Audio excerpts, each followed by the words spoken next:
How to Not Drown in Not Being Seen as a Soul-Led Visionary, Part 3. So this topic is tough and it can lead to a lot of grief, but I think it's still important and it has helped me a lot to understand myself and also to validate myself in a holistic way.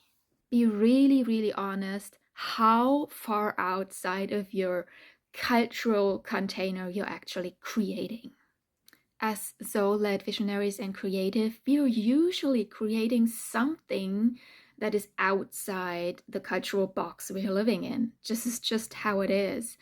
And it makes a lot of sense that not everyone likes what we're doing, or that even people are not able to see it because they're like seeing in the boundaries of their own culture, and that it hasn't anything to do with us doing something wrong, but also not with them being stupid.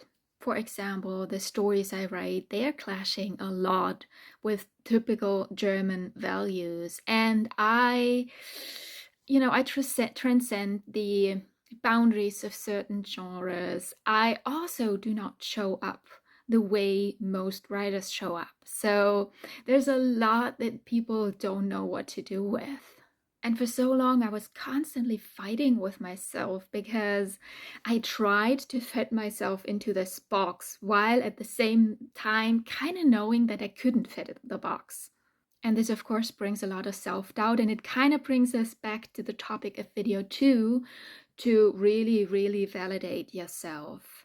And I think it's really, really important to remember your own deep, deep values about things and also how you want to live. I recently watched an interview with a pretty famous influencer.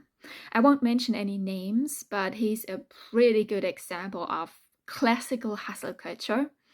And I watched it and I was like, dang, I really don't want to live this life. Like, it doesn't sound like something exciting or fun, fulfilling. And it kind of helped me to deepen into this.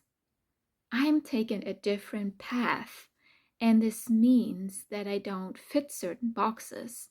And it means that certain people won't understand me, but there's going to be other people who do understand me. So maybe it helps you to reflect on whether the cultural box you're living in actually reflects your values, and if not, if it even makes sense to want them to understand what you're doing. And if you're one of us, feel free to follow along so we can remember ourselves.